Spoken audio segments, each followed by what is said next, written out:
책은 416페이지 피시고요. 416페이지 피시고, 투자론의 나머지 내용들은 그 설명을 안 드리는 게 지금은 이해하는 게 좀 필요한데 뒤에 있는 내용들은 다 외우실 거예요. 그래서 뭐 지금부터 외우라고 해봐야 뭐 잘 안 외우시잖아요. 나중에 가서 바짝 외우시라고 그때 할 거고, 일단은 투자론에서는 그 투자분석 기법에서는 할인 현금 수지 분석법을 이해하려고 노력합니다. 예, 이해하려고.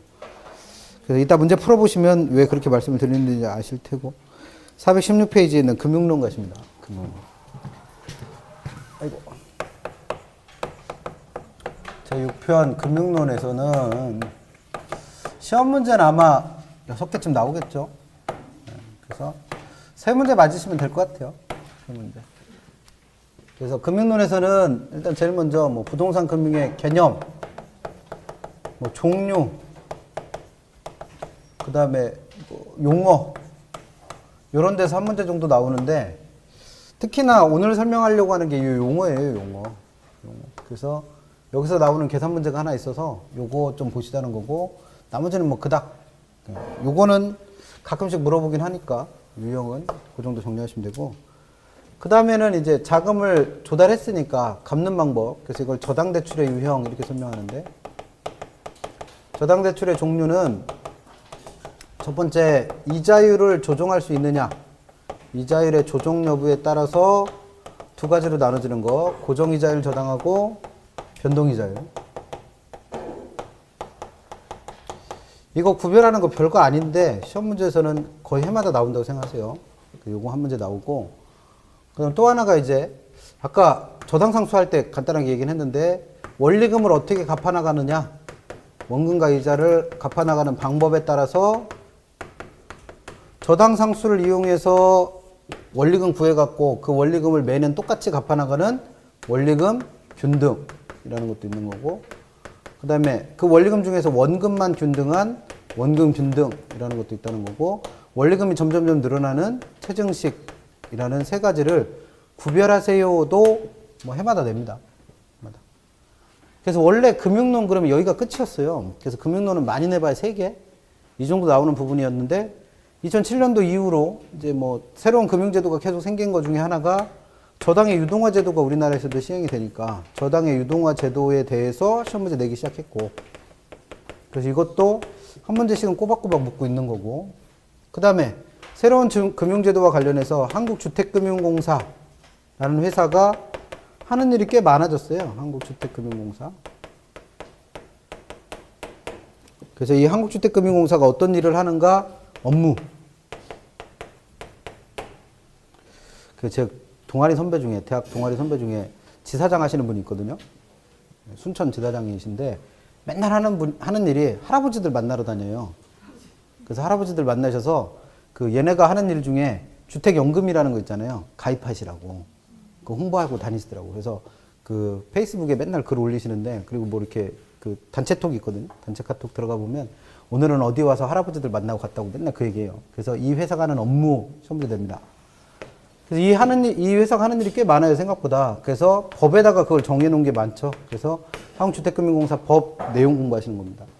그 다음에 새로운 금융제도와 관련해서 부동산 투자회사가 있어요. 부동산 투자회사. 그래서 이 영어로는 리츠라 부르는 애. 그래서 이 회사가 어떻게 만들어지고 어떤 일을 하는가에 관한 법률이 있습니다. 이걸 부동산 투자회사 법이라고 하죠. 그래서 거기서도 한 문제 정도 나와요. 근데 이 두 개는 쉽게 말해서 법조문들 외울 거예요. 우리는 뭐 지금부터는 외우는 거는 가능하면 안 하려고 하는 거니까 얘네들은 나중에 차근차근 외우시도록 하고, 금융론 그러면 여기까지 더 나오는 3문제 내지 4문제를 다 맞는다라고 생각하시고 공부하시면 됩니다. 그래서 이쪽에서 나오는 문제는 틀리시면 안 되고, 얘네들은 어차피 법조문 물어보는 거기 때문에 외운 만큼 푸는 거죠. 근데 다 외울 수는 없으니까 얘네들은 뭐 틀려도 할 수 없고, 그래서 3, 4문제 정도 맞는 거 목표로 공부하시면 되고, 오늘은 그 중에서 여기까지만 할 거예요. 여기까지만. 개념, 종류, 용어까지만. 그래서 마무리할 겁니다. 그래서 416페이지 가시면 부동산 금융에 의해서, 금융이라는 건 자금 융통의 줄임말이에요. 자금 융통. 그래서 자금 조달하는 행위를 금융이라 부르는 거고, 2번에 있는 부동산 금융의 개념은 부동산과 관련된 자금을 융통하거나 이걸 조달하는 행위를 부동산 금융이라 부릅니다. 그래서 니은번에 보시면 부동산 금융이란 부동산을 취득하거나 개발하기 위해서 자금을 융통하거나 부동산을 이용하여 자금을 조달하는 행위를 다 통틀어 부동산 금융이라 부르는 거죠. 뭐 이건 뭐 개념이니까 별거 아니고 시험 문제 나올 수 있는 게 그 밑에 양가로 2번에 있는 금융시장의 분류인데 뭐 1번에 있는 직접금융이니 간접금융이니 2번에 있는 토지금융이니 주택금융이니 뭐 4번에 있는 제도권이니 비제도권이니 안 물어요. 이런 거.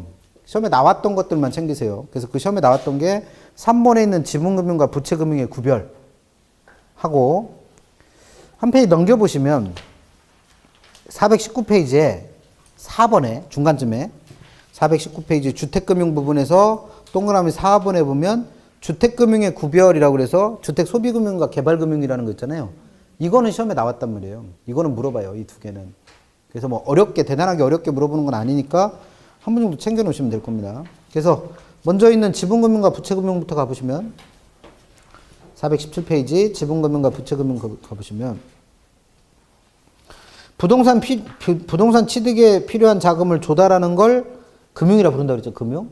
근데 그 금융 방식 중에 자기 자본으로 자금을 조달했느냐 아니면 타인 자본을 빌린 거냐에 따라서 자기 자본으로 자금을 조달하면 지분금융, 남의 돈을 빌린 거면 부채금융 이렇게 부른다는 거죠. 그러면 우리가 배우는 부동산 금융 그러면 기본적으로 뭘 배우시는 거예요? 부채금융 배우시는 거예요. 부채금융. 그래서 그 밑에 니은번에 나와 있는 부채금융 보시면 부동산을 취득하는 데 필요한 자금을 조달하기 위하여 채권을 발행해서 남의 돈을 빌렸거나 또는 부동산의 저당권을 설정하는 방법 등을 통해서 남의 돈을 빌리는 게 뭐다? 이게 부채금융입니다. 그래서 우리가 설명하는 부동산 금융은 대부분이 뭐라는 거예요? 부채금융이에요. 전통적 금융 방식은. 그래서 이 종류에는 저당금융이라는 건 부동산의 저당권을 설정해서 남의 돈을 빌린 거예요. 그러니까 우리가 일반적으로 말하는 저당이 이거죠, 이거. 그 다음 그 옆에 있는 신탁금융은 부동산을 담보할 때 저당권만 설정해주고 끝난 게 아니라 아예 내 부동산의 소유권을 이전해 준 거예요. 그래서 소유권을 이전하는 방법으로 내 부동산의 담보를 설정하고 남의 돈을 빌린 게 신탁금융.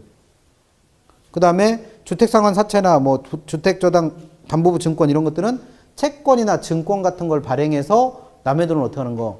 빌리는 거. 그래서 부동산의 저당권을 설정하거나 또는 아예 소유권을 이전하거나 하는 방법으로 부동산의 담보를 설정해서 돈을 빌리거나 아니면 채권이나 증권 같은 걸 발행해서 돈을 빌리는 걸 뭐라 부른다? 이걸 부채금융이라고 부른다. 부채금융. 그럼 이건 우리가 앞으로 배울 거니까 됐고 그 위에 있는 지분금융은 부동산 취득에 필요한 자금을 조달하기 위하여 소유권의 일부를 이전한다 이렇게 돼 있는데 이 소유권의 일부가 신탁을 의미하는 건 아니고 그 밑에 있는 주식을 발행하거나 지분권을 판매하는 걸 소유권의 일부를 이전했다 이렇게 표현한 거예요. 그래서 원래 지분금융이라고 할 때는 부동산 취득에 필요한 자금을 조달하기 위하여 주식을 발행하거나 지분권을 판매하는 방법 등을 이용해서 자기 자본을 조달하는 걸 말합니다. 그럼 여기서 자기 자본 그러니까 내 호주머니에서 나온 돈이라고 생각하기가 쉽다는 거예요. 근데 기본적으로 금융론에서 돈을 빌리는 차입자는 남의 돈, 내 호주머니에 돈이 땡전 한 푼 없다고 봅니다. 그러면 여기서 말하는 자기 자본도 결국 누구 돈인데? 남의 돈인데 내 돈처럼 만든 거예요. 그 방법이 지분금융입니다. 그래서 이게 남으로부터 어떻게 한 거다? 투자받은 거예요. 투자. 그러면 돈을 빌렸을 때는 뭘 갚아줘야 돼요? 매년 원금과 이자를 갚아줘야 돼요. 근데 투자받은 거에 대해서는 원금과 이자를 상환할 필요가 없죠. 그래서 그 지분금융의 특징에다 써놓으세요. 지분금융은 원리금을 갚을 의무가 있다 없다? 없어요. 솔깃하죠. 남의 돈을 빌리는데 내 돈처럼 빌려서 안 갚아줘도 된다는 거예요. 대신 뭐는 해야 돼? 투자를 받았으니까 거기서 수익이 나오면 수익은 배당해 주는 거죠. 그래서 대표적인 게 뭐 생각하시면 돼? 주식 투자하는 거. 내가 삼성전자 주식을 갖고 있다고 그래서 삼성전자에서 나한테 매달 이자와 원금을 갚아준다? 그건 아니에요. 대신 1년 동안 주식을 보유하고 있으면 연말에 뭐 나와요? 배당금 나오잖아요. 그게 지분금융의 형태입니다. 그래서 지분금융의 대표적인 형태들은 그 B번에 나와 있는 것처럼 전부 다 회사를 만드는 것과 관련이 있어요. 그래서 투자자는 돈을 대고 개발업자가 이 회사를 운영해서 만들어지는 신디케이트나 조인트 벤처와 같은 회사, 부동산에 투자할 걸 목적으로 만든 회사, 또는 아까 리츠라고도 불렀던 우리나라에서는 법에서 규정하고 있는 부동산 투자 신탁 또는 부동산 투자 회사, 리츠라 부르는 거. 그래서 이게 우리나라에서는 리츠 부동산 투자 회사를 주식회사 형태로 만들게 돼 있어요. 그럼 얘는 자본금을 모집할 때 뭘 발행해야 된다? 주식 발행하는 거예요, 주식. 그래서 투자 받는 거죠. 그 다음에 그 법률은 외우실 필요 없고, 부동산에 투자할 걸 목적으로 만들어지는 펀드들, 부동산 투자 펀드. 그 다음에 공모에 의한 증자 이렇게 되는데, 이게 말이 어려워서 그렇지, 공모는 뭐예요? 그냥 일반인도 주식을 살 수 있다는 거예요. 증자는 주식을 발행했다는 얘기고, 그러면 공모에 의한 증자는 주식회사가 뭘 발행해서? 주식을 발행해서 투자를 받는 형태를 말해요. 그러면 주식회사가 주식을 발행하는, 또는 뭐 조인트 벤처나 신디케이트 같은 투자자들을 모집해서 만들어진 회사나, 또는 리츠, 그 다음에 부동산에 투자되는 펀드, 이런 것들은 다 뭘 받은 거니까? 투자자로부터 투자를 받은 형태니까 이건 다 어디에 들어간다? 지분금융의 형태에 들어갑니다. 그럼 시험 문제가 뭐가 나왔었냐면, 지금 얘기한 금융의 형태들을 쭉 나열해 놓고 다음 중 지분금융이 아닌 것 고르세요. 또는 다음 중에서 지분금융으로만 묶인 것을 골라내 보세요. 이런 것들이 시험이 됐습니다. 그러니까 개념은 기본적으로 알고 계시고, 지분금융에 어떤 것들이 있고 부채금융에 어떤 것들이 있는지를 기억하시면 돼요. 근데 이거는 생각보다 가끔씩 물어요. 그래서 그거는 좀 정리하셔야 되고, 그 다음에 또 하나 시험에 냈던 게 419페이지 나와 있는 주택금융의 구분인데, 얘는 돈을 조달하는 목적 관련해서 구분한 거예요. 목적. 그럼 주택소비금융은 뭐 하려고 돈 빌리는 거? 집 살려고. 그럼 누구한테 돈 빌려주는 거예요? 수요자. 그래서 소비자금융에 해당하는 거고, 그 다음에 주택개발금융은 집 짓는 사람한테 빌려주는 겁니다. 그래서 공급자금융에 해당하는 게 주택개발금융이에요. 그래서 주택소비금융을 B번에 있는 것처럼 다른 말로 저당대출 또는 저당대부라고 부르는 거고, 그 다음에 주택개발금융을 다른 말로 건축대출이라고 부르는 거죠. 그래서 시험 문제에서는 주택소비금융, 주택개발금융 이렇게 묻기도 하지만 저당대출 또는 건축대출 이렇게 묻기도 합니다. 두 개 구별하시는 건데, 일단 집 살려고 돈 빌리는 저당대출은 이게 우리가 배우는 거죠. 이게 이제 우리가 배우실 거가 되는데, 주택소비금융인 저당대출은 내가 살 집을 구하기 위해서 돈을 빌린 거예요. 그러면 내가 살아야 되는 집이니까 이걸 팔아서 이 돈을 갚을 수가 없죠. 그 파는 순간 나는 살 집이 없어지니까. 그러면 이 돈을 빌려서 갚을 때는 내가 벌어들이는 소득 가지고 오랜 기간 동안 분할해서 상환을 해야 된다는 거예요. 그래서 대출 기간은 장기, 갚을 때는 분할 상환. 빌려줄 때는 집 살 돈 빌려줘야 되니까 일시불로 빌려주는 건 당연한 거고. 그래서 일시불로 대출을 받아서 갚을 때는 장기에 걸쳐서 분할 상환합니다. 근데 대출 기간이 길어지면 이자율도 높아지는 게 원칙인데, 얘는 집이 없는 사람들이 집 사는 걸 도와주기 위한 정책금융의 형태란 말이에요. 그러니까 이자율은 그만큼 어떻다? 낮게 책정됩니다. 낮게. 그래서 얘는 대출 기간이 긴 만큼 저당권이 설정되는 기간도 어떻겠어요? 길죠. 그래서 이걸 영구적 저당이라고 표현하기도 합니다. 구별만 잘 하시면 돼요. 그 다음에 건축대출이라 부르는 주택개발금융은 그 C번에서 얘는 돈을 한 번에 빌려줄 수가 없어요. 왜냐면 공사 진행 상황에 따라서 필요한 돈만큼만 빌려주니까. 그래서 빌려줄 때는 단계적으로 분할해서 대출해 줍니다. 그 얼마 동안만 빌려주면 돼요? 공사하는 동안만. 그러니까 그 주택소비금융인 저당대출보다는 기간이 어떻다? 짧아요, 짧아. 단기 대출입니다. 근데 갚을 때는 어떻게 갚으라는 거예요? 완성된 건물 팔아서 일시불로 상환해야 됩니다, 일시불로. 그러면 얘는 대출 기간이 짧으니까 그만큼 이자율도 낮은 게 원칙인데, 이게 공사하다가 부도날 수 있잖아요. 완성됐는데 안 팔려. 그럼 돈을 못 갚을 위험이 크기 때문에 그만큼 이자율도 높아진다는 겁니다. 그래서 얘는 단기 대출이라서 저당권이 설정되는 기간도 짧다라는 뜻으로 뭐라고 표현한다? 일시적 저당이라는 표현을 씁니다. 그럼 이 두 개가 정확하게 어떻게 돼 있어요? 반대로 돼 있잖아요. 혼동만 안 하시면 돼요. 그리고 25회 시험에서는 주택개발금융이라는 게 뭔지 개념 정도 물었었습니다. 별 내용은 아닌 문제고. 그래서 여기까지가 개념하고 종류 뭐 이런 얘기인데, 시험에 마땅히 낼 건 없고 아까 말씀드린 대로 뭐 지분금융과 부채금융 구별하는 정도 물어요. 그거는 잘 챙기시고. 그다음 한 페이지 넘겨서 421페이지 가시면 참고에 이게 입주자 저축대조라고 그래서 이거 궁금해하시는 분들 생각보다 있더라고요. 그래서 이거 통장 하나씩은 다 갖고 계시잖아요. 분양받으시려고. 그래서 제도가 계속 많잖아요. 뭐 청약저축도 있고 청약예금도 있고 부금도 있고 뭐 새로 만들어진 게 마지막으로 새로 만들어진 게 청약 종합저축이라 부르는 거. 그래서 우리 뭐 만능통장이라 부르는 거 있잖아요. 매달 10만 원씩 넣는 거. 그래서 이거 옛날에 구별하라고 내는 적 있는데 이걸 구별하라고 낼 때는 항상 언제냐면 새로 뭔가가 만들어졌을 때. 그래서 예를 들면 뭐 청약저축 제도가 새로 만들어졌다. 무조건 시험에 나옵니다. 그리고 마지막으로 만들어진 게 뭐예요? 이거 중에서 마지막으로 만들어진 게 맨 앞에 있는 청약 종합저축이 맨 마지막으로 만들어졌어요. 만들어진 지 몇 년 안 됐잖아요. 그래서 그때 한번 물었던 거예요. 다시 물을 가능성 없어. 집에 통장 하나씩 다 갖고 있기 때문에 안 물어봐요, 이건. 그래서 이거는 그냥 말 그대로 참고하기니까 궁금하신 분들 읽어보세요. 어떻게 다른가? 시험 문제 나올 가능성 거의 없습니다. 그러니까 항상 새로운 제도가 만들어질 때 그걸 시험 문제 묻는 거죠. 새로운 제도가 만들어질 때. 우리가 공부하실 건 422페이지에서 용어 정리하셔야 돼요. 이것 때문에 사실 이 부분 설명하고 있는 건데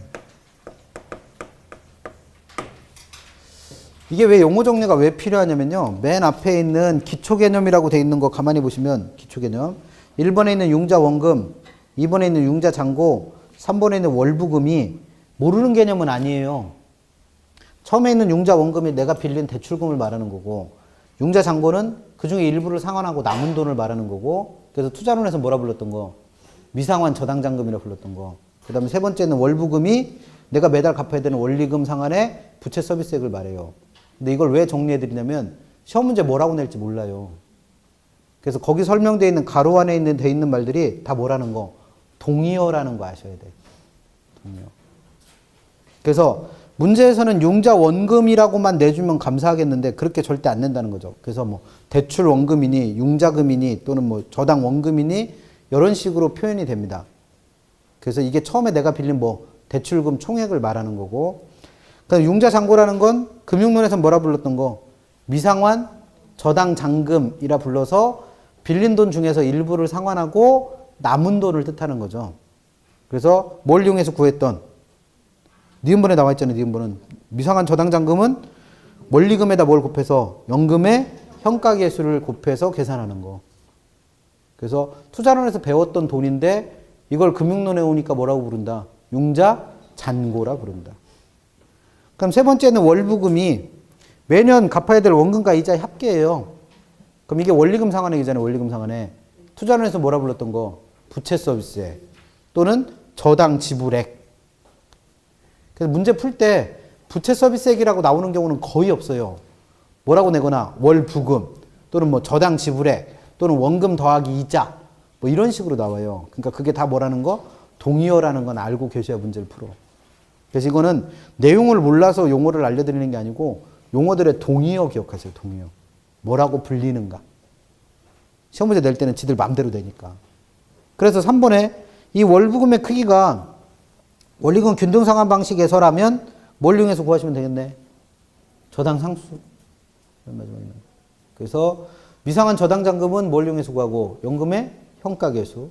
그 다음에 원리금의 크기는 저당 상수. 그것도 같이 기억하셔야죠. 그래서 그거 정리해 두시고 그 다음에 양가로 2번에 있는 이자율은 이자율의 개념은 다 알죠. 사실 이자율의 개념은 다 아세요. 그래서 금융론하고 투자론은 지금 아까 이 기초 개념 정리해 드린 것처럼 내용이 겹쳐요. 근데 그 용어가 달라지는 이유가 투자론은 철저하게 돈을 빌려서 투자하는 차입자 입장에서의 용어를 설명한 거고 금융론은 돈을 빌려주는 대출자 입장에서 용어를 설명하고 있는 거예요. 그거의 차이인 거죠. 그러면 이자율은 돈을 빌려준 사람 입장에서 본다면 일정 기간 동안 이 돈을 빌려주고 대가로 받는 돈이 이자고 그 이자를 뭐로 나눈 값? 빌려준 돈인 융자 원금으로 나눈 값이 뭐다? 이자율. 그럼 개념은 그렇게 해서 다 알고 있는데 중요한 건 이 이자율에는 종류가 몇 가지 있다. 그 밑에 있는 것처럼 실질이자율이라고 하는 이자율하고 명목이자율이라고 하는 두 가지 이자율이 있다는 거죠. 그래서 이걸 구별하실 수 있어야 금융론이 이해가 돼요. 책 있는 대로 개념 읽어볼게요. 실질 이자율이란 A번에 인플레이션이 없을 때 이자율을 말합니다. 이게 개념이에요, 그냥.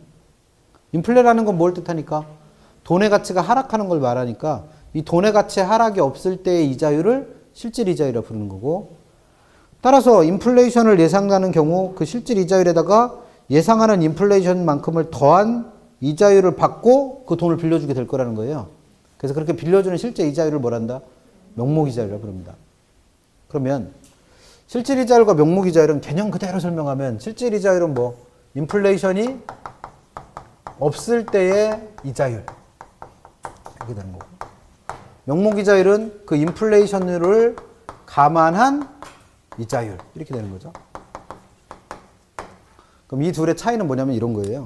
예를 들어서 대출자가 돈을 빌려주는 사람, 차입자한테 1억을 빌려준다고 가정을 해봐요. 근데 이걸 10년 동안 빌려준다고 가정합니다. 10년 동안. 그러면 10년 후에 차입자가 대출자한테 갚아야 될 돈은 딱 1억만 갚으면 된다? 가 아니죠. 여기 뭐가 붙는다는 거예요? 이자가 붙어요, 이자가. 그럼 그 이자에 대한, 이 원금에 대한 이자의 비율을 이자율이라고 부르는 거죠. 근데 그 이자율이 종류가 두 가지라는 거예요. 예를 들어서 이때 되돌려주는 이자가 1,000만 원이었다라고 가정을 해봅니다. 그럼 이자율은 몇 프로 되는 거예요? 10% 돼요, 10%. 그럼 그 10% 이자를 대출자가 받으면 이 1,000만 원이 전부 다 대출자의 수익이 된다? 그건 아닐 거라는 거예요. 왜? 1년에 1,000만 원씩 이자를 받았는데 그 1년 동안 뭐가 발생해서 인플레가 발생해서 돈의 가치가 어떻게 되는 부분이 있다? 떨어지는 부분이 있다는 거예요. 그래서 예를 들어서 이때 발생하는 인플레이율이 1%다. 2% 해볼게요. 2%다. 라고 가정을 해보면 1년에 1,000만 원의 이자를 받았어도 그 1,000만 원은 1년 전에 1,000만 원과 1년 후에 1,000만 원이 똑같은 돈은 아닐 거라는 거예요. 왜? 2%만큼 돈의 가치가 떨어진 거니까. 그러면 1억에 대한 2%인 얼마만큼은 200만 원만큼은 돈의 가치가 떨어진 거기 때문에 실질적으로 은행이 받아가는 수익은 얼마밖에 안 된다는 거예요. 800만 원밖에 안 된다는 거예요. 그러면 그 인플레이율인 2%를 제외한, 그러니까 처음에 빌려준 이자율이 얼마였는데 10%였는데 그 10% 중에서 인플레이션율 2%를 제외한 얼마가 8%만큼만 은행이 갖는 실질적인 수입이 된다는 겁니다. 그래서 그 8%에다 2%를 더한 게 실제로 돈을 빌려준 이자율이 되는 거고. 그럼 이때 은행이 가져가는 요 실질적인 수익, 즉 인플레이션이 없을 때 요 실질적인 수익을 뭐라 부르는 거고? 실질 이자율이라 부르는 거고. 그 실질 이자율에다가 뭐를 보태서 인플레이션율을 더해서 실제로 빌려주는 이자율이 명목 이자율이 되는 거예요. 이 둘의 관계 이해하시면 됩니다. 그러면 정리해보면 실질 이자율은 우리가 쉽게 개념으로 이해하려면 돈을 빌려준 대출자가 실질적으로 얻어가는 수익률이에요. 이게 실질 이자율이 되는 거고, 명목 이자율은 뭐까지 고려한, 인플레까지 고려한 실제 돈을 빌려주는 대출 이자율로 이해하시면 됩니다. 또는 계약 이자율로 이해하시면 돼요. 중요한 건 이 두 가지의 관계인데, 이 두 가지의 관계. 명목 이자율은 어떻게 결정된다? 지금 한 것처럼 명목 이자율의 크기는 은행이 챙겨가는 실질적인 수익인 실질 이자율에다가 그 기간 동안 매년 발생할 것으로 예상되는 1년간의 인플레율을 더해서 이자율을 책정한다는 거죠. 그럼 시험 문제에서는 어떻게 나온 적도 있었냐면 실제 대출해준 이자율이 10%고 예상했던 인플레는 2%였어요. 그럼 실질 이자율은 얼마? 8%였겠죠? 근데 실제로 발생한 인플레이션이 5%가 된다면 실질 이자율은 얼만큼 감소합니까? 이렇게도 물었었어요. 그러면 이게 10%였다가 2% 예상했을 때는 실질 이자율 얼마 예상했는데 8%. 얘가 5%가 됐으니까 얼마로? 5%로 얼마만큼? 3%만큼 감소한 거죠. 이렇게도 물었었습니다. 그래서 시험 문제는 그렇게도 묻고 이랬었는데 그게 중요한 게 아니고 이 두 개를 어떻게 하실 수 있어야 된다? 구별하실 수 있어야 된다. 그래서 실제로 빌려줄 때 적용되는 이자율만큼 은행이 전부 다 수익을 갖는 건 아니라는 거. 그거 기억하시면 되고.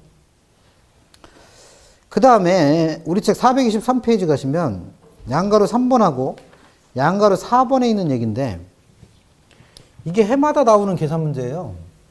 양가로 3번하고 4번 이용해서 푸는 거. 그래서 양가로 3번과 양가로 4번이 내가 은행 가서 돈을 좀 빌려야겠는데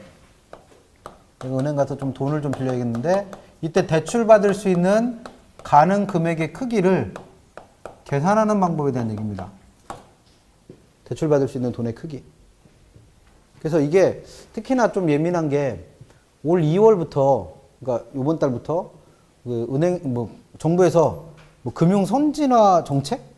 금융 선진화 대책인가? 그래갖고 금융제도 조금 바꾸려고 손봤잖아요. 관심은 없으신데. 뉴스는 잘 안 보는데 바꾸려고 손을 봤어요. 그래서 조금 대출 받기가 어렵게 제한을 하고 있죠.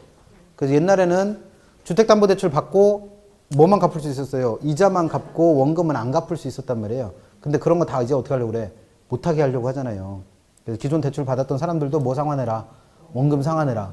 그렇게 했고 또 대출 받기가 좀 더 까다롭게 하려고 아직 지방은 시행 안 한 것 같은데 DTI 규제 같은 거 하고 뭐 이런 거 하잖아요. 그거에 대한 얘기예요.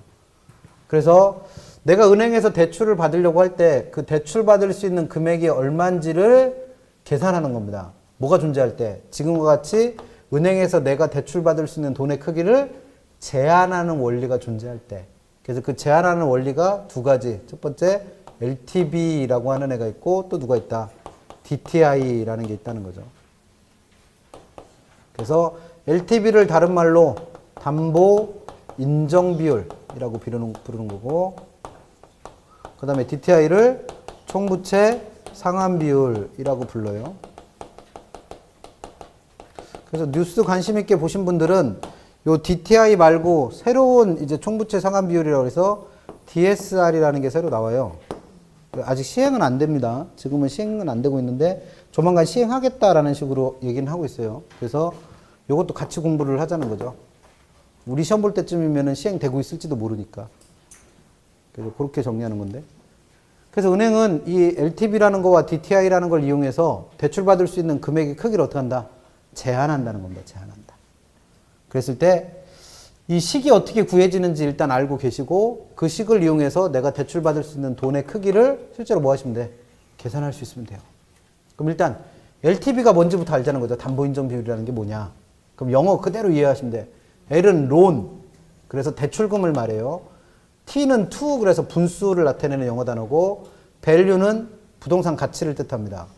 그럼 얘는 영어 그대로 해석하면 뭐예요? 분수니까 요거 하나 T니까 하나 표시해놓고 그 다음에 value, 부동산 가치 중에서 뭐로 인정되는 비율? 담보로 인정되는 비율이에요. 그럼 부동산 가치를 기준으로 내가 빌릴 수 있는 부채 또는 대출금의 크기를 뭐라 부른다?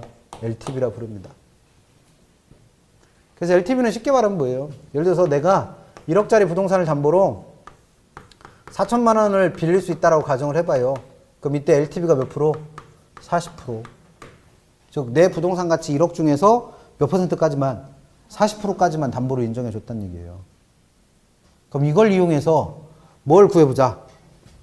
은행에서 이 LTV의 비율의 크기를 어떻게 했을 때? 제한을 했을 때 내가 대출받을 수 있는 금액의 크기를 한번 구해보자는 겁니다. 그래서 요 LTV 구하는 식을 이용해서 뭘 구하는 식으로 내가 은행에서 대출받을 수 있는 대출 가능 금액을 구하는 식으로 바꿔보자는 거예요. 그러면 공부하실 때 이런 식이 되게 많이 나올 거라고 했어요. A는 B분의 C다. 그럼 지금도 이렇게 돼 있잖아요. LTV는 부동산 가치분의 대출금이다. 그럼 이 식에서 요거 구할 일이 생각보다 많다는 거예요. 요거. 그럼 요거를 구하시고 싶으시면 어떻게 해라? 이 두 개를 곱하시면 돼요. 그래서 예를 들면 10은 5는 2분의 10이다. 이렇게 된다는 거잖아요. 그럼 요 10을 구하고 싶어. 그럼 이 두 개 어떻게 하시면 돼? 곱하시면 되잖아요. 처음 하셨으면 오늘 안 해도 돼요. 그래서 이거 구하고 싶으시면 어떻게 하시면 된다? 이 두 개 곱하시면 돼요. 그래서 내 부동산 가치에 대해서 은행이 그걸 담보로 인정하는 비율인 LTV의 비율이 제한이 되면 내가 대출받을 수 있는 돈의 크기도 제한받을 수 있다는 겁니다. 그럼 시험 문제는 어떻게 되는 거예요? 예를 들어서 1억을 담보로 4천만 원만 빌려줘서 LTV가 40%까지였는데 이거를 60%까지로 상향 조정해 줬을 때 내가 대출받을 수 있는 돈은 과연 얼마까지일까요? 이렇게 물을 수 있다는 거죠. 그럼 그냥 어떻게 해라? 이렇게 곱하시면 돼. 그럼 이건 뭐 계산하기 어렵지 않잖아요. 그래서 얘가 정답이 되는 경우는 거의 없어. 시험 문제 내긴 되는데. 그래서 요 식은 책에 나와 있으니까 그대로 봐두시고 그 식을 이용해서 뭐 구하는 식? 대출금 구하는 식 하나 외우고 계시면 되죠. 뭐. 문제는 얘입니다. DTI. DTI도 똑같이 영어로 그냥 해봐요. 영어로. D가 뎁트라고 그래서 원리금 말이에요. 원리금. 그 다음에 T는 to로 분수 나타내는 말이에요. 그 다음에 I는 인컴 그래서 소득을 말합니다. 소득. 그러면 T자 들어가니까 분수를 표시해야 되니까 분수를 만들어 놓고 얘가 뭐라고요? 소득이래. 소득. 그러면 연간 소득에 대한 나의 연간 소득에 대한 뭐의 비율이다? D가 원리금을 나타낸다 했으니까 원리금의 비율이에요. DTI가 별게 아니고 내 소득에서 1년 동안 갚는 원리금이 차지하는 비율이에요. 원리금은 왜 발생한 거예요? 지금 집 담보로 돈 빌렸어. 그래서 주택을 담보로 대출을 받은 돈이 얼마인가 있는 겁니다. 근데 얼마인지는 알아 몰라? 몰라요. 그래서 얼마인가를 대출을 받았더니 그 대출로 인해서 1년 동안 내가 상환해야 될 뭐가 발생했다? 원리금 상환액이 발생한 거예요. 이 돈의 비율이 기본적으로 뭐다? 이게 DTI입니다. 근데 문제는 이 사람이 주택담보대출만 받은 게 아니라 나머지 신용대출과 같은 여러 가지 대출이 있을 거라는 거예요. 그걸 기타부채라 불러요. 기타부채. 그래서 그 기타부채가 발생해서 그 기타부채 때문에 지불하고 있는 1년 동안의 뭐? 이자. 요거의 비율을 뭐란다? DTI라 부릅니다. DTI. 그럼 이게 이제 DTI라고 해서 그동안에 써왔던 거고, DSR은 뭐냐면, 이게 요번에 새로 만들어진 거, 새로 시행하려고 하는 DSR이라는 건 뭐냐면, 주택담보대출은 1년 동안 갚아야 될 뭐가 되는 거예요? 원리금, DTI에서는. 기타 부채에 대해서는 뭐만 갚으면 돼요? 이자만 포함해, 이자만. 그러면 원금이 빠졌기 때문에 똑같이 빚을 갖고 있다 하더라도 이 비율이 훨씬 어떻게 책정돼요? 낮게 책정돼요, 낮게. 예를 들어서 주택담보대출로 1억을 빌린 게 있어서 1년 동안 갚는 원금이 뭐 얼마 갚을까? 100만 원. 너무 많은가? 50만 원. 그 다음에 이자가 20만 원. 이렇게 있고. 그 다음에 주택담보대출 말고 뭐 신용대출 받은 게 있어서 그 신용대출 뭐 5천만 원을 대출 받아갖고 그 중에서 원금으로 뭐 20만 원 갚았고 또는 원금을 아예 안 갚을 수도 있잖아요. 이자만 갚는 방법으로 빌렸을 수도 있으니까. 그래서 20만 원 있고 그 중에서 이자만 10만 원을 지급하고 있었다. 그럼 DTI 계산할 때는 뭐를 다 포함한다는 거예요? 이 원리금에다가 이자까지만 포함한다는 거예요. 근데 DSR이라는 건 새로 만들어지는 DSR이라는 건 여기다 뭐까지 포함한다? 기타 부채에 대한 원금까지를 포함하는 거예요. 그러면 그만큼 내 빚이 어떻게 되는 거예요? 많게 판단되는 거예요. 많게. 그럼 돈 빌리기가 쉬워진다, 어려워진다? 어려워집니다. 그래서 DSR은 이자 지급액 대신에 뭐까지를 포함한 거예요? 원금 갚는 부분까지를 포함하는 게 뭐다? DSR이라고 하는 겁니다. 나올 가능성이 있어서 설명드리는 거예요. 올해 새로 시행했으니까. 아니, 시행하는 건 아니고 시행하려고 노력하니까. 그래서 그만큼 대출 받을 수 있는 돈의 크기를 어떻게 하는 거예요? 더 쪼개겠다는 거예요. 그게 목표잖아요. 가계부채 너무 많아지니까 대출 못 받게 하겠다.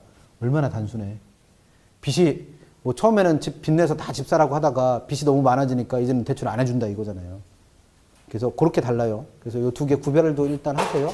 중요한 건 뭐예요? DTI는 정확하게 알고 계셔야 되고 DSR이라는 건 그 이자에다가 뭐까지 포함하는 거다? 원금까지. 그러면 이 식을 설명드린 이유는 뭐예요? 은행에서는 이 DTI의 비율을 조절해서 내가 대출받을 수 있는 돈의 크기를 어떻게 할 수 있다? 제한할 수 있다는 거예요.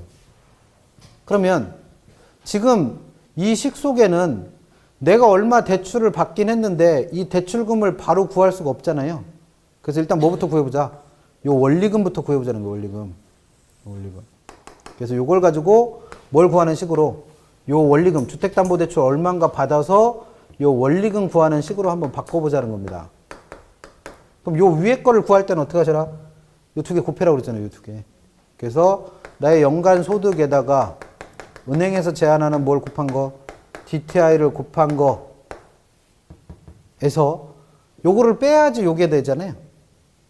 요거 구하려면, 원리금 구하려면. 그래서 뒤에 붙어 있는 기타 부채에서 발생하는 DTI 이용하는 거니까 기타 부채에 대해서 발생하는 1년 동안의 뭐 이자 지급액은 빼면 이게 뭐가 되는 거예요?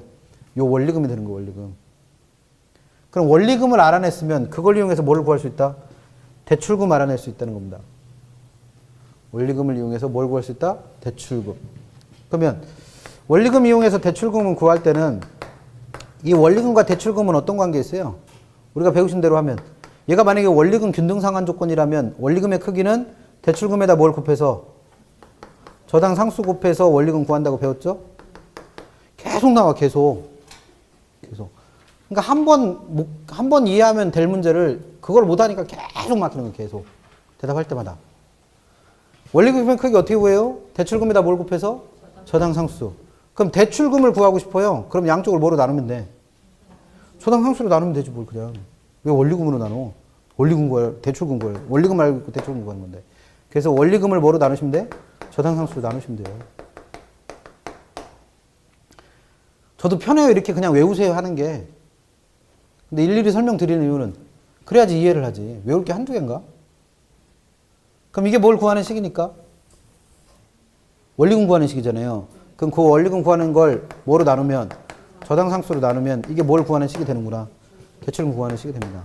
그럼 여기서도 마찬가지로 DTI 구하는 식은 기본적으로 알고 있어야겠죠? 거기다 추가해서 뭐가 나올 수도 있다. DSR 구하는 식이 나올 수도 있어요. 그래서 같이 알고 계시고, 그 다음에 대출금 구하는 식 같이 알고 계시면 되죠. 뭐. 그럼 이걸 왜 이렇게 설명을 드리고 있냐면 424페이지 한번 가보세요. 424페이지 가시면 계산 사례 연습에서 시험 문제가 딱 이렇게 나와요. 한번 볼게요. 서울에 거주하는 세롬이가 다음과 같이 시중은행에서 주택을 담보로 대출을 받으려고 할 때 이 사람이 받을 수 있는 최대 대출 가능 금액은 얼마일까요? 이렇게 묻습니다. 그럼 시험 문제에서 뭘 묻고 있는 거예요? 내가 대출 받을 수 있는 가능 금액을 구하라는 거예요. 그러면 이렇게 물어보면 내가 대출 받을 수 있는 돈의 크기를 제한하는 원리가 주어져야겠죠. 제일 먼저 뭐가 주어진 거예요? 대출 승인 기준으로 담보 인정 비율인 LTV는 몇 프로까지? 60%만 인정한다는 거고, 그 다음에 소득 대비 부채 비율인 DTI는 40%로 제한을 하겠다는 얘기입니다. 그러면 지금 문제에서 묻고 있는 것 자체가 뭐예요? 대출 가능 금액을 구해라 이렇게 묻고, 대출 가능 금액을 구해서 이렇게 묻고, 대출 금액 크기를 제한하는 원리로 뭐와 뭐가 주어졌으니까? LTV하고 DTI가 주어졌으니까 여러분들 머릿속에는 뭐가 떠오르시면 돼? LTV 이용해서 뭐 구하는 거? 대출금 구하는 거. DTI 이용해서 대출금 구하는 것만 생각나시면 돼요. 그럼 LTV 가지고 대출금의 크기는 어떻게 구했었다? 대출금의 크기는 내가 담보로 제공할 부동산 가치에다가 뭘 곱해서? LTV를 곱해서 곱하시면 되고. 그럼 DTI 이용해서 대출금의 크기를 구할 때는 위에 연간 소득에다가 은행에서 제한하는 DTI 곱하고, DTI를 곱하고 거기서 뭐 뺀 거? 기타 부채에서 발생하는 1년 동안의 이자를 저당상수로 나누면 되죠. 그럼 문제 가보세요. 문제에서 일단 이거 구하려면 필요한 게 뭐가 필요해요? 부동산 가치가 필요하잖아요. 부동산 가치. 식이 이렇게 돼 있으니까. 그래서 뭘 줬어? A의 서울 소재 주택의 담보 가치 줬어요. 얼마? 10억. 겁나 좋은 집 사네. 강남 사시나 보네. 그리고 LTV는 줬죠. 얼마로? 60%까지로 제한한다며. 그 다음 또 이거식 필요하면 뭐가 필요해요? 이 식에다 쓰려면. 연간 소득 필요하잖아요. 연간 소득. 그래서 얼마? 1억이라고. 아, 좋은 집 살만하네. 연봉이 1억이래. 1억에다가 뭐 필요해요? DTI 제한 필요하죠? 얼마? 40%. 그 다음 기타 부채가 있어서, 기타 부채가 여기서는 뭐예요? 사업자금 대출 받은 게 있어. 그래서 1년에 얼마씩? 1,000만 원씩. 그리고 저당상수가 얼마로 주어졌다? 2.2. 그럼 이걸 이렇게 설명드리는 이유가 뭐예요? 문제에서 주어진 값들은 식에 들어가는 값 말고 다른 거 있다 없다? 아무것도 없어. 그럼 이거 못 푸는 이유는 딱 두 가지 중에 하나예요. 첫 번째 뭐 식을 못 외워서. 두 번째는 계산기를 안 갖고 가서. 계산기 없으면 손으로 하시면 되지 뭐. 그래서 얘는 뭐만 하면 풀어요? 식만 외우면 풀어. 그러면 식을 알고 있고 이 값 찾아내서 이거 계산하는데 한 10분쯤 걸린다?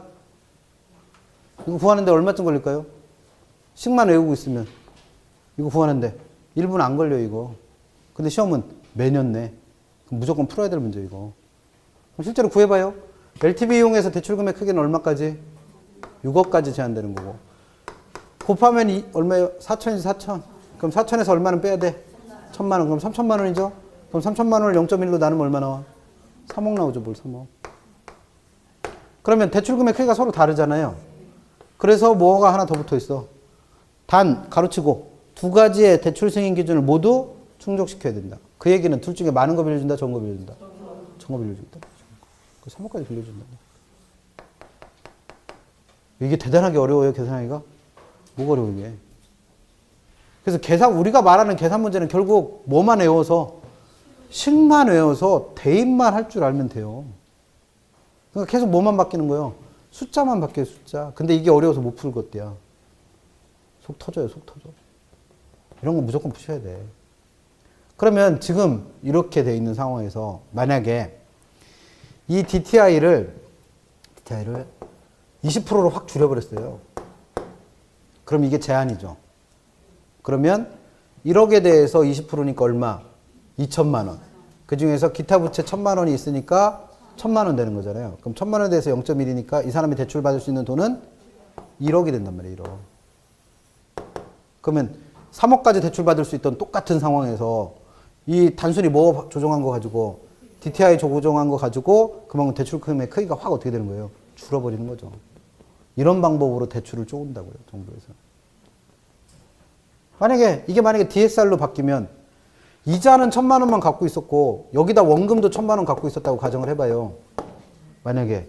그러면 이거 굳이 DTI 손 안 대도 이게 4천만 원에서 빼야 될 게 1,000만 원에서 얼마로 늘었으니까 2천만 원 늘었으니까 2천만 원 되잖아요. 2천만 원. 그럼 2천만 원에 대해서 0.1이니까 얘는 얼마로 줄어? 2억으로 줄죠. 그래서 DSR이라는 걸 적용하는 것도 그만큼 대출금의 크기를 어떻게 하는 거다?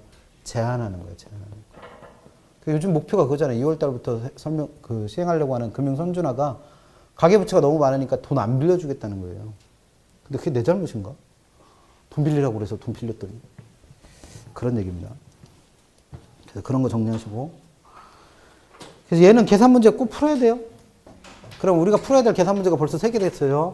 그 3가지만 할 줄 아시면 되는데 반드시 풀어야 될 계산 문제 첫 번째가 뭐였었어요? 시장론 할 때 배웠던 레일리하고 허프 이용해서 구하는 거 있었죠? 두 번째는 지난주에 설명드렸던 기대 수익률을 뭐를 이용해서 구하는 거? 가중평균. 공부 진짜 안 하신다들. 언젠간 되겠죠 뭐. 세 번째 지금 설명한 대출 가능 금액. 이 3가지 할 줄 아시면 돼요. 그래서 계산 문제는 더 바라지도 않아요. 이 3가지만 하세요. 적어도 이건 하셔야 되고. 그래서 개 중에 보면은 이런 분 있어요. 40개 문제 시험 봤는데 나는 맨날 20개밖에 못 맞아. 그러니까 이 20개에서 조금 더 올려야 24개까지는 맞아야 합격할 것 같으니까 이 4개를 더 늘리고 싶은 거예요. 4개를 더. 근데 이분이 특징이 뭐냐면 계산 문제는 하나도 안 해. 그래서 어떻게 하시는 분이 있어. 요 4개를 올리기 위해서 무조건 나는 계산 문제 풀어야겠어요. 이렇게 하는 분이 있어요. 이분이 20개밖에 못 맞는 이유는 계산 문제를 못 풀어서요? 어림도 없어요. 아니야. 계산 문제 못 푸는 건 아무 상관없어요. 계산 문제는 몇 개밖에 안 나와? 7개밖에 안 나와요. 그럼 7개 못 풀었다고 그래서 이 점수가 안 나오는 게 아니죠. 그러면 계산 문제는 막말로 다 틀려도 하나도 안 푸셔도 이 점수 맞는 데는 아무 상관없다는 얘기예요. 그래서 계산 문제는 그냥 보너스예요. 보너스. 풀어도 되고 안 풀어도 되는. 근데 푼다면 어떤 걸 풀어라? 무조건 매해 나오면서 1분 안에 풀 수 있는 걸 풀으시라는 거예요. 제일 쉬운 것들. 근데 지나치게 쉬운 건 시험에 안 나오니까 그래도 시험에 출제되면서 풀만한 건 이 3개라는 겁니다. 이 3개. 그래서 계산 문제를 풀어서 점수를 좀 높여야겠다고 생각하면 무조건 이거는 하세요. 이 3개는 할 수 있어요. 실제로. 별로 어렵지 않습니다. 그래서 그 정도 정리하시면 돼요. 그 다음에 한 김에 용어 마지막 정리하고 갈게요. 책에 보면 금융에서 발생할 수 있는 위험도 설명해 놨어요. 금융의 위험. 그래서 425페이지에 있습니다.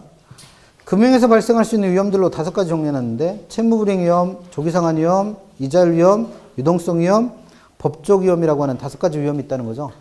개념만 알고 계세요. 중요한 건 이 5가지 위험들은 전부 다 이 위험을 부담하는 사람이 기본적으로 누구다? 돈을 빌려주는 대출자입니다. 대출자. 그래서 이 위험들 중에는 개념이 투자론에서 배웠던 거랑 똑같은 것도 있어요. 예를 들면 제일 먼저 나와 있는 채무불이행 위험은 돈을 빌려간 차입자가 이 돈을 못 갚을 위험입니다. 그럼 이걸 투자론에서 뭐라 불렀어요? 차입자가 남의 돈을 빌려서 투자했더니 원금과 이자가 너무 많아서 이 돈을 못 갚을 수도 있는 위험? 금융적 위험이라고 그랬죠. 금융적 위험. 그럼 그 금융적 위험과 누구랑 개념이 똑같다? 채무불이행 위험과 똑같아요. 다만 금융적 위험은 누구 입장에서 설명한 거? 차입자. 채무불이행 위험은 대출자. 그 차이입니다.